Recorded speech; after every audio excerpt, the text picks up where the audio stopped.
कौन सी कारिका से करना है, कोई बता सकता है? 24। ओके, ठीक है, धन्यवाद। 24वें पत्र में श्री हरिराई जी ने इस विषय का जो प्रारंभ है वो भक्ति मार्ग में भगवत कृपा किस प्रकार से सर्वोपरि होती है उसका निरूपण करते हुए किया, और उसके द्वारा हम भगवान की कृपा को सीधा प्राप्त नहीं करते परंतु परंपराया प्राप्त करते हैं। इसलिए महाप्रभु जी के द्वारा हमें भगवत कृपा प्राप्त होती है, इस बात को सिद्ध करने के लिए आपने सभी अन्य उदाहरण दिए कि कैसे ब्रज की लीला के अंदर भी सभी भक्तों को अलग अलग माध्यमों के द्वारा भगवत कृपा की सिद्धि हो पाई है। इसलिए हमारे जो संप्रदाय के द्वारा हम भगवत मार्ग में दीक्षित हुए हैं उनके लिए महाप्रभु जी ही भगवत कृपा को प्राप्त करने के सर्वोपरि माध्यम हैं। इसलिए उसके साधन रूपता का वर्णन श्री हरिराय जी ने इस पत्र के अंदर प्रारंभ किया, जिसमें 7वीं 8वीं कारिका में आपने इस बात को कहा कि कृष्णाश्रय जो है वो श्री महाप्रभु जी ने प्रकट करके जब हमसे ये कहा कि भगवान के सम्मुख इसका पाठ करने से मेरा ये वचन है कि तुम्हें शरणागति सिद्ध हो जाएगी। तो ये जो महाप्रभु जी की आज्ञा है उसे हमें सर्वोपरि साधन के रूप में जानकर और महाप्रभु जी के प्रति अपने आश्रय को दृढ़ रखना चाहिए। इस विषय का निरूपण हमने इस पत्र में देखा। अब आगे 9वीं कारिका से इसी शरणागति की भावना और शरणागति के सिद्धांत का विस्तार से निरूपण श्री हरिराय जी यहाँ कर रहे हैं। विश्वासेन यथाप्नोति चातकः स्वातिजं जलम तथा चेत कृष्ण जलदः स्वानंदम वर्षयिष्यति। विश्वास करी के जैसे चातक पक्षी स्वाति के जल को पावे है तैसे ही श्री कृष्ण घनश्याम है तो अपने आनंद को बरखेंगे। टीका। विश्वास करी चातक जैसे स्वाति के जल की अपेक्षा रखते, तालाब नदी समुद्र पर्यंत भरो है तामे आशा नहीं करते, यह विश्वास देख ही घनहु चातक को मनोरथ पूर्ण करते। तैसे ही जा वैष्णव ने एक श्री कृष्ण ही को दृढ़ आश्रय मन में कियो है और अवतार तथा और देवता सो फल की अपेक्षा नहीं राखते, तिनको जलद मेघ रूप श्री कृष्ण अपनो आनंद बरखेंगे, निश्चय आनंद दान करेंगे। तो अब यहाँ श्री हरिराय जी इस विषय को कह रहे हैं कि शरणागति का उदाहरण श्री महाप्रभु जी ने भी कृष्णाश्रय विवेक धैर्याश्रय के अंदर ब्रह्मास्त्र चातकौ भाव्यौ इन दोनों के द्वारा दिया है। तो हमें कैसी शरणागति रखनी चाहिए या क्यों अन्याश्रय नहीं करना चाहिए, उसके तर्क के रूप में श्री महाप्रभु जी ने चातक पक्षी और ब्रह्मास्त्र का प्रसंग, जिसमें हनुमान जी ने इंद्रजीत के ब्रह्मास्त्र को भंग कर दिया और थोड़े समय के लिए उन्होंने उसका आदर किया, ये दोनों उदाहरण दिए हैं। तो उसी को यहाँ से हरिराय जी भी चातक पक्षी के उदाहरण से ही शरणागति की दृढ़ता को बताना चाहते हैं कि चातक पक्षी जो है वो केवल स्वाति नक्षत्र के अंदर जब बरसात होती है तब उसी के जल के द्वारा अपनी प्यास बुझाता है। तो पृथ्वी के ऊपर जल के तो बहुत से स्रोत उपलब्ध हैं, फिर भी वो केवल स्वाति नक्षत्र में बरसात की राह देखता है और उसी की उस दृढ़ विश्वास और शरणागति के कारण स्वाति नक्षत्र के अंदर वर्षा होती भी है। तो ऐसा ही आश्रय हमें भी भगवान के ऊपर दृढ़ रखना चाहिए। और जब हमें प्रभु के ऊपर, ये परस्पर है, ऐसा मूलतः महाप्रभु जी और हरिराय जी दोनों का तात्पर्य है कि हमने भी अगर कोई दूसरा स्रोत ढूंढ लिया हो तो स्वाति नक्षत्र की राह देखने की हमें भी आवश्यकता नहीं। तो मैंने अगर भगवान की शरणागति को छोड़कर कोई दूसरा उपाय ढूंढ लिया हो तो भगवान को भी मेरे प्रति कृपायुक्त होने की या मुझे अपने भक्त के रूप में कंसिडर करने की या मेरे लिए कोई भी परिश्रम लेने की कोई आवश्यकता नहीं है, मेरे लिए कोई साधन करने की आवश्यकता नहीं है। तो मैं दृढ़ होती हूँ तो भगवान की भी भक्त के प्रति ऐसे ही मनोभाव प्रकट होते हैं, जिसे महाप्रभु जी ने निरोध लक्षण के अंदर हमारा जैसे भगवान में निरोध होता है ऐसे भगवान का भी भक्त में निरोध होता है, ये कहकर परस्पर निरोध का निरूपण किया है। तो वो यहाँ बता रहे हैं कि हमें भगवान के प्रति ऐसा ही दृढ़ आश्रय रखना चाहिए जैसा चातक पक्षी रखता है। और भगवान तो अलग अलग अवतारों के अंदर राम, नृसिंह, वामन आदि सभी अवतारों के रूप में प्रकट होते हैं। वो सभी भगवान के ही विभिन्न रूप हैं, परंतु हमारे लिए उपास्य केवल कृष्ण है। उन अवतारों में भी हम भगवत बुद्धि करते हैं, परंतु हम उनकी उपासना नहीं करते, क्योंकि उन रूपों में प्रकट होकर भगवान ने भक्तोद्धार का कार्य इस प्रकार से नहीं किया है जैसा व्रज में व्रजाधिप के रूप में प्रकट होकर किया है। तो निस्साधन भक्तों का उद्धार करने हेतु या अहेतु की कृपा प्रकट करने हेतु तो भगवान केवल व्रजाधिप श्री कृष्ण के रूप में अवतरित हुए हैं। इसलिए हम भगवान के उस प्रयोजन को ध्यान में लेकर उसी रूप की उपासना करते हैं। और अन्य रूपों की जो उपासना है वो हम नैमित्तिक, जब तीनों जयंती आती हैं तो उन तीनों जयंतियों के लिए करते हैं, और उनमें भी भगवान के उन पुष्टि कार्यों का, भक्तोद्धार के कार्य का स्मरण करते हैं। परंतु भगवान के अन्य अवतारों की भी उपासना हम कोई भी प्रकार के फलाकांक्षा से या अन्य किसी प्रयोजन से भी नहीं करते।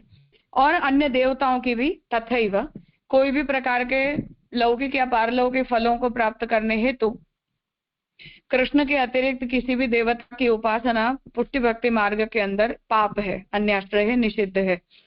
तो उनसे कोई भी प्रकार की फल की अपेक्षा रखे बिना हमें केवल भगवान में अपने चित्त को दृढ़ रखना चाहिए, जैसे चातक पक्षी रखता है। तो जैसे चातक के लिए स्वाति नक्षत्र में बरसात बरसती है, तो यहाँ ठाकुर जी के घनश्याम वर्ण को उपमा के रूप में श्री हरिराय जी दे रहे हैं कि भगवान भी घनश्याम है। ठाकुर जी का भी जो रंग है वो बादलों के अंदर जो ग्रेइश ब्लू कलर बनता है, मेघ श्याम जिसे बोलते हैं, ऐसा ब्लूइश ग्रे कलर ही भगवान का भी रंग है। तो भगवान भी जलद हैं, मेघ रूप हैं, और ऐसे भगवान भी अपने कृपानंद की वर्षा उस भक्त के ऊपर करते हैं। ये यहाँ आप निरूपण कर रहे हैं। एवं विश्वास सद्भावे सर्वमेव भविष्यति यतः परिवृढोस्माकं सर्वं कर्तुं क्षमो यतः। शब्दार्थ, ऐसे विश्वास होए तो सर्व ही सिद्ध होएंगे, काहे थे जो अपने स्वामी प्रभु सर्व करिवे में समर्थ हैं। टीका, या भांति पुष्टिमार्गीय वैष्णव शुद्ध भाव से विश्वास करें तिनको सर्व सिद्ध होए। सोर से हरिराय जी कहते हैं जो ऐसे हमारे प्रभु सर्व करण में सामर्थ्य युक्त हैं, ताते हैं कृपा करे हींगे। तो ऐसा विश्वास, उसकी इति कर्तव्यता यहाँ बता रहे हैं कि ऐसे चातक पक्षी के समान भगवान के ऊपर शुद्ध भाव रखते हुए, विश्वास रखते हुए, कोई भी प्रकार की सोपाधिकता और सकामता से पूर्णतः निवृत्त होकर जब हम भगवान के प्रति समर्पित होते हैं, पूर्णतः आश्रित होते हैं, तो भक्त के लिए जो कुछ भी करने योग्य है, उसे जो कुछ भी देने योग्य है, वो सब कुछ भगवान स्वतः स्वेच्छया प्रदान करते हैं। क्योंकि भगवान जो है वो सर्वथा सर्व रूप से कर्तुम अकर्तुम अन्यथा कर्तुम सभी सामर्थ्यों से युक्त हैं। सही स्वतः समर्थत्वात् न साधनम अपेक्षते काल कार्यम विलोक्यात्र तदीयानां विशेषतः निस्साधनत्व संस्फूर्त्या दृढ़ स्यात् तत् पदाश्रयः। शब्दार्थ, अपने स्वामी प्रभु आप ते ही समर्थ हैं, तासों साधन की अपेक्षा ना ही राखत है। तासों काल के कार्य को देखी के तदीय वैष्णवन को विशेष करिके निस्साधन पने की बरोबर स्फूर्ति हुए, ता करिके इनके चरणार विंद को दृढ़ आश्रय होए। टीका, श्री कृष्ण आप ही स्वतः सामर्थ्य युक्त है, कर्तुम अकर्तुम अन्यथा कर्तुम समर्थ है, सो अपने भक्तन के साधन की अपेक्षा ना ही राखत है।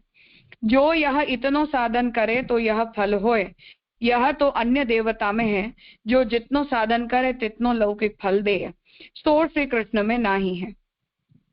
तो अब यहाँ अन्य साधनों से गम्य जो फल की व्यवस्था है वो, और भगवान के साथ की भक्ति की जो व्यवस्था है, उसकी तुलना यहाँ श्री हरिराय जी कर रहे हैं कि भगवान स्वतः सामर्थ्य युक्त हैं, इसलिए भक्तों के द्वारा किए गए साधनों की अपेक्षा भगवान को नहीं है। तो अन्य देवताओं के लिए शास्त्र में और भगवान ने जो व्यवस्था बनाई है वो ये है कि जो जीव जितना साधन करता है तदनुसार उन्हें वो देवता प्रकट होकर और उतनी ही मात्रा में फल देते हैं। साधन कम करते हैं तो फल नहीं मिलता, विपरीत साधन करते हैं तो पाप हो जाता है। तो शास्त्र के अंदर जो ये व्यवस्था बनाई गई है, अन्य सभी देवता उस व्यवस्था से प्रतिबद्ध हैं। तो हम सभी राक्षसों के और सब के चरित्रों में हम इस बात को देखते हैं कि ब्रह्मा जी को भी पता होता है, महादेव जी को भी ये बात पता होती है, ये सभी आसुरी प्रवृत्ति के जीव हैं और हमारे द्वारा दिए गए वरदानों का ये लोग दुरुपयोग करेंगे किसी न किसी प्रकार से। परंतु शास्त्र की व्यवस्था अनुसार उन्हें वो फल प्रदान करने के लिए वो प्रतिबद्ध हैं। तो कोई भी राक्षस, असुर कोई भी यज्ञ करता है या तप करता है या ऐसी कोई प्रबल साधना करते हैं, तो उन साधना के फल के रूप में वो जो मांगते हैं वो उन्हें देना ही पड़ता है। तो उन्हें वो साधन पेक्षी है, साधन की उन्हें अपेक्षा होती है और साधनानुकूल फल देने के लिए वो प्रतिबद्ध है। वो किसी को भी फल डिनाय नहीं कर सकते कि हम तुम्हें नहीं देंगे। उसकी यहाँ तुलना कर रहे हैं कि ऐसा भगवान के साथ नहीं है। तो भगवान कोई भी जीव के द्वारा किए गए साधनों से बंधते नहीं, या साधन किया है उससे कुछ अधिक भी भगवान प्रदान करना चाहते हो तो भगवान के ऊपर कोई प्रतिबंध नहीं है, जो हम दुष्ट साधन जीवों के ऊपर किए गए भगवान के अनुग्रह के प्रकार में देख सकते हैं। तो पोषण लीला में श्री महाप्रभु जी ने भगवान के अनुग्रह को सुसाधन जीव विषयक, निस्साधन जीव विषयक और दुष्ट साधन जीव विषयक ऐसे करके 3 विभागों में विभाजित किया है। तो दुष्ट साधन करने वाले जो असुर होते हैं उनके ऊपर भी भगवान तो कृपायुक्त होते हैं, अजामिल आदि के ऊपर भी हो जाते हैं। तो वहां कोई भी साधन दृष्टिगत न होने के बावजूद भी उत्तमोत्तम फल प्रदान करने का भगवान में पूर्ण स्वातंत्र है, पूर्ण सामर्थ्य है, जो अन्यों के अंदर नहीं है। उसे यहाँ बता रहे। यह काल की कृति महाकठिन विपरीत धर्म युक्त देखी के अपने तदीय पर बिन साधन ही विशेष कृपा करते हैं। जैसे व्रजभक्त रास पंचाध्यायी में अंतर ध्यान समय अनेक साधन किए, लीला किए, पाछे निस्साधन होए गुणगान किए, तब प्रभु अपनो ही आश्रय जानी के प्रगटे। तैसे ही जब मनुष्य मन तय निस्साधन होए दैन्य करी दृढ़ आश्रय करे, तब प्रभु कृपा करे। तो उसे आप यहाँ स्पष्ट कर रहे हैं कि भगवान जो है वो इस बात को जानते हैं कि कलयुग के अंदर प्रकटे जो भक्त हैं वो बहुत कुछ करने के लिए समर्थ नहीं है। तो हमारे अंदर परिच्छिन्न सामर्थ्य है, जो कुछ भी हम करते हैं वो पूर्णतः हम कर नहीं पाते। इच्छा शक्ति होने के बावजूद भी काल के कारण कुछ कुछ प्रतिबंध उपस्थित होते हैं, जिसके कारण इच्छा होने पर भी हम बहुत कुछ कर पाने में सक्षम नहीं बन पाते। फिर भी भगवान जो है वो हमें फल प्रदान करने के लिए सामर्थ्य युक्त भी हैं और फल प्रदान करने के लिए भगवान का स्वातंत्र भी है। तो भगवान जिसे जो चाहे वो फल प्रदान करने के लिए भगवान में स्वतंत्रता है। तो उसे यहाँ आप बता रहे हैं कि रास पंचाध्यायी के अंदर अंतर्यान जब भगवान हो गए तब व्रजभक्तों ने बहुत सारे साधन किए कि ठाकुर जी प्रसन्न हो जाएं, ठाकुर जी क्रोधित हो गए थे, उस क्रोध की निवृत्ति हो जाए, बहुत कुछ किया। फिर अंततः जब उन्हें ये लगा कि अब हमारे बोलने से या हमारे कुछ भी करने से कोई लाभ नहीं होगा, तब उन्होंने जब पूर्ण दैन्य भाव अपने अंदर प्रकट किया, पूर्ण शरणागति का भाव जब उन्होंने अपने अंदर प्रकट किया, तब भगवान पुनः उनके सामने प्रकट हुए।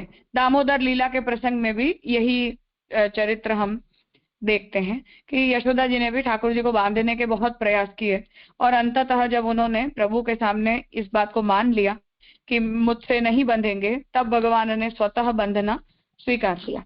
तो भगवान इस प्रकार से निस्साधन जीवों के ऊपर प्रसन्न होते हैं। तो निस्साधन होके जब उन्होंने गुणगान किया तब भगवान ने इस बात को जाना कि वो पूर्णतः भगवान के ऊपर आश्रित हैं, इसलिए उस आश्रय को देखकर भगवान उनके सामने प्रकट हुए। तो हम जैसे जो जीव हैं वो भी जब कोई साधनाभिमान लेकर भगवान के सम्मुख जाता है तो उस साधनाभिमान से भगवान क्रोधित होते हैं, भगवान उससे नाराज होते हैं, उससे भगवान की प्रसन्नता नहीं है। परंतु जब हम पूर्ण रूप से अपनी चित्तवृत्ति को भगवान में लगाकर और शरणागति के भाव से निस्साधनता की भावना करते हैं, भगवान के प्रति पूर्णतः आश्रित हो जाते हैं और दीनता युक्त होकर यथा प्राप्त साधनों को करते हैं, उसी के अंदर भगवान की प्रसन्नता होती है। ये श्री हरि राय जी यहाँ आज्ञा करना चाहते हैं। इस विषय में अगर कुछ पूछना है तो बोल सकते हैं।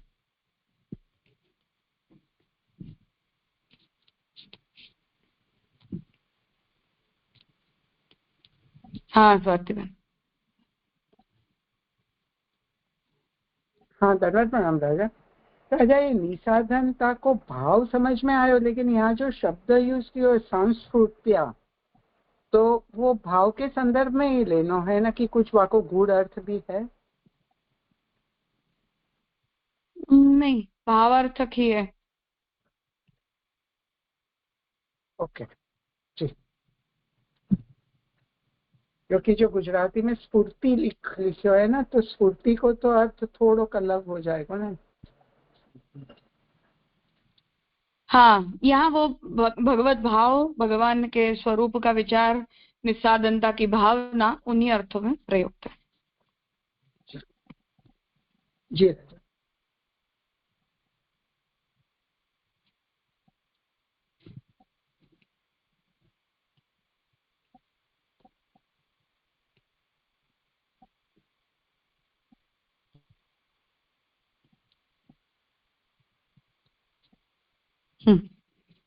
आसुराणाम् अविश्वासः तथा तत्संगिनावपि मतिमोहो महादोष निदानम संभविष्यति।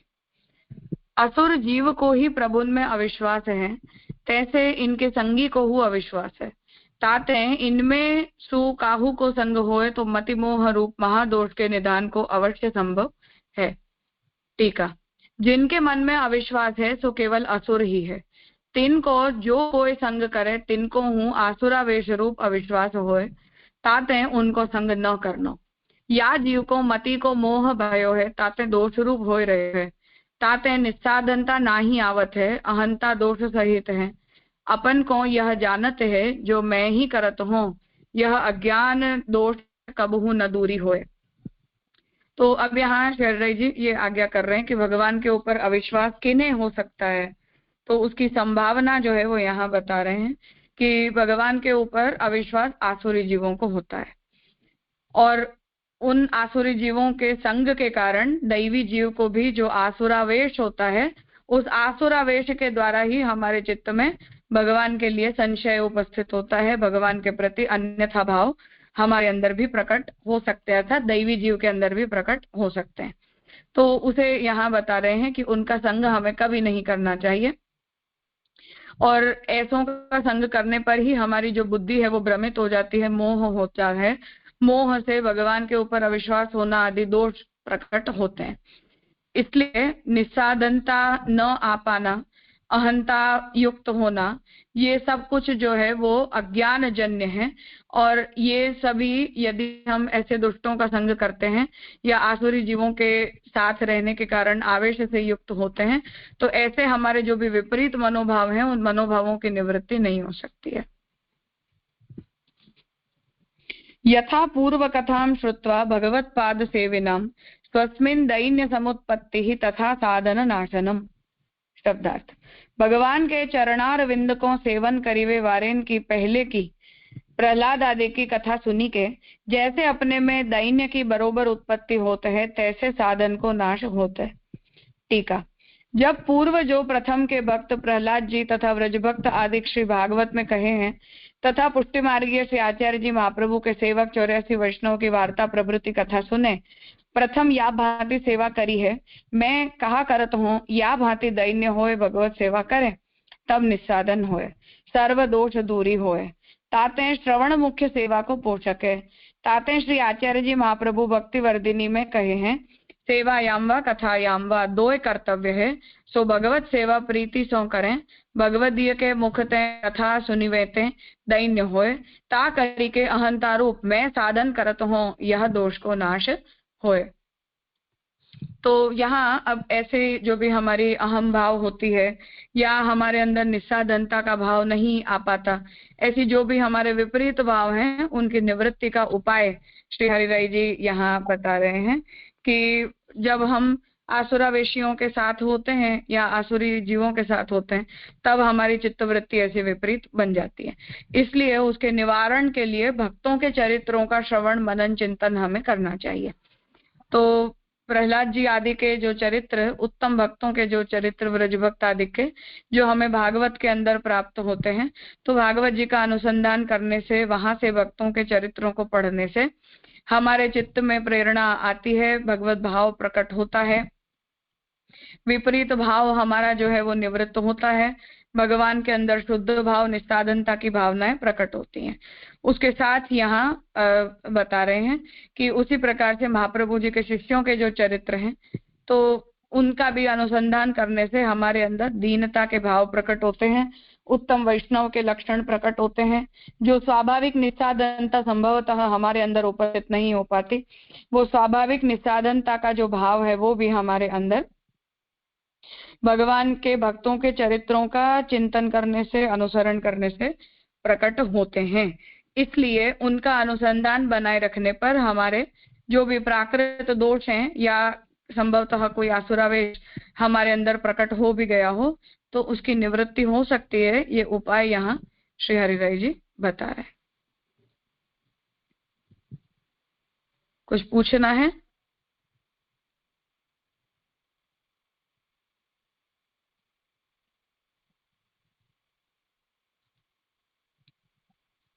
ठीक। तदीयानां सर्वमस्ति सदा तद्भाव भाविनाम् इतरेषां कालिकानां कालेन निखिलम गतम। शब्दार्थ: निरंतर इनके भाव करी के भावित जो तदीय हैं, इनको सर्व सिद्ध है, और जो काल के वश्य है तिनको सर्व काल करी के गयो है। टीका: तदीय जो है तिनके भाव करी के भावित होए वे जो भावते करते हैं ता भाव में येहू लगे तब फल सिद्धि होए। तो ये भाव भावना, व्रजलीला की भावना, भक्तों के भावों की भावना, उसे यहाँ साधन के रूप में श्री हरिराय जी उसकी मुख्यता, प्रमुखता को बताना चाहते हैं। तो हम जब अपने स्वतंत्र भाव करने जाते हैं तो हम स्वयं कोई भक्ति की परिपक्व दशा के अंदर है नहीं, ज्ञान भी हमारे अंदर नहीं है, भगवत मर्यादा का हमें बोध भी नहीं है, इसलिए ठाकुर जी के लिए कोई उत्तम भाव हमारे चित्त में प्रकट नहीं होते हैं, उल्टे सीधे भाव हमारे चित्त में आते हैं। इसलिए जो तदीय हैं, अर्थात कि जिन लोगों को भगवान में दृढ़ और उत्तम भाव सिद्ध है, प्रभु ने जिनके भावों को स्वीकार लिया है, ऐसे भक्तों के भावों का अनुसरण हमें करना चाहिए। तो उन भावों से भावित जो है उन्हीं का अनुसरण हमें करना चाहिए, उसके द्वारा हमें फल सिद्धि होती है। ताते श्रवण हूँ आवश्यक है, सो गोपिका गीत में कहे हैं, तव कथामृतम तप्त जीवनम कवि भिरीडितम कल्मषापहम श्रवण मंगलम श्रीमदाततम भुवि गृणन्ति ते भूरिदा जनाः। संसार ते तप्त अथवा विप्रयोग आगे तप्त को जीवन रूप, कवि जन ने प्रशंसा कियो पाप मद को मिटाए व्यवहारे, श्रवण ते मंगल रूप लक्ष्मी युक्त और सर्वत्र व्याप्त। ऐसे आपकी कथा रूप अमृत के कहिवे वारे जो हैं सो बहुत अर्थ देवे वारे अजन भगवद रूप अथवा जन्मादि दोष रहित हैं। ताते श्रवण ते सर्व दोष दूरी होए और भगवत भाव बढ़े। ताते यह भाव रहित जो है तिनको सगरो साधन यह कराल काल खात है। काहे ते जो काल सगरे को संहार करता है सो अखिल जगत को खात है। तो अब यहाँ ये आज्ञा कर रहे हैं कि उनके जो तदीय है अर्थात जैसे व्रज भक्त हैं, उनके भावों का भावन करने पर हमें फल सिद्धि होती है, अर्थात उससे हमारे भाव भी परिपक्व होते हैं और उन तदीय भक्तों के द्वारा क्योंकि हम जाते हैं इसलिए हमारे भावों का भी भगवान स्वीकार करते हैं। तो उसे बता रहे हैं कि वो श्रवण कीर्तन स्मरण ये जो तीनों भक्ति है वो इसी फल की सिद्धि के लिए कही गई है। तो जो गोपिकाएं हैं वो भगवान के प्रति इस बात को कहती हैं, उसके यहाँ निरूपण फुटनोट के अंदर किया है, उसे देख लें। तो जो प्रथम बात है तव कथामृतम तप्त जीवनम, अर्थात ये वैराग्य साधक धर्म है। उसके बाद कवि विरीडितम कल्मषापहम, ये दोनों ज्ञान साधक, ऐश्वर्य अथवा धर्म साधक भगवत धर्म है। पाप मद को मिटाए व्यवहारे, ये तीसरा गुण धर्म ऐश्वर्य या धर्म साधक है। ये सुबोधिनी में महाप्रभु जी ने इस कारिका के विस्तार में इसका निरूपण किया है। श्रवण ते मंगल रूप, ये चौथा धर्म आनंद साधक है। लक्ष्मी युक्त अर्थात श्री शक्ति से युक्त है और सर्वत्र व्याप्त अर्थात वीर्य अथवा ऐश्वर्य युक्त। ऐसे भगवान के जो 6 गुण हैं उनका श्रवण मनन चिंतन करना, इसके विस्तार में हम नहीं जाते हैं, पर भगवान के तव कथामृतम, तो भगवान की कथा अर्थात भगवान का चरित्र कैसा है कि जिसमें भगवान के ऐश्वर्य, वीर, यश, श्री, ज्ञान और वैराग्य, ये सभी जो षड धर्मों से भगवान युक्त हैं, वो सभी धर्म भगवान की कथाओं में, भगवत चरित्रों के अंदर प्रकट होते हैं।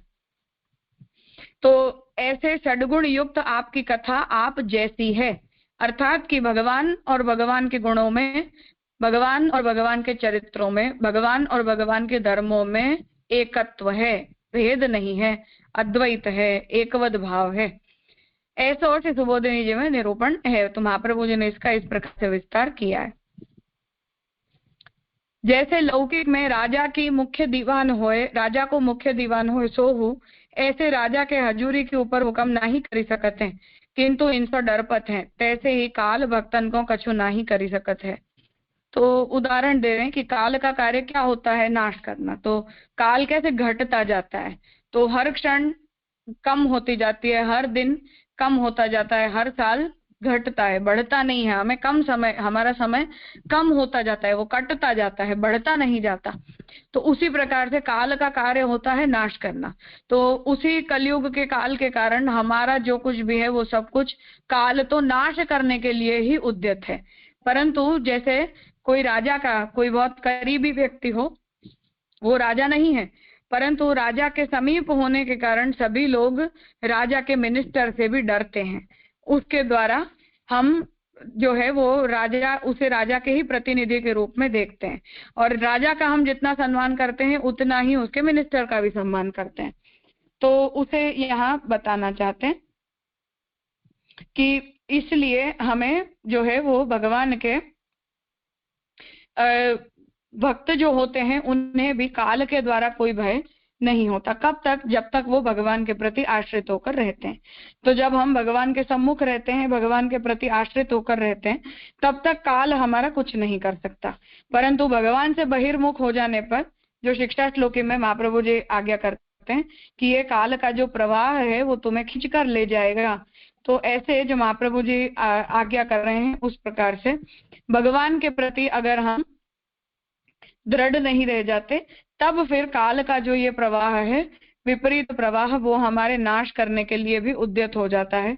हमारे सभी साधन भी इस काल के प्रभाव से ग्रस्त हो जाते हैं और अंततः अधोगति को प्राप्त करते हैं, भगवान से बहिर्मुखता आती है। ये श्री हरिराय जी यहाँ आज्ञा करते हैं। आज यहाँ रखते हैं। इस विषय में अगर कुछ चर्चा हो तो कल करेंगे।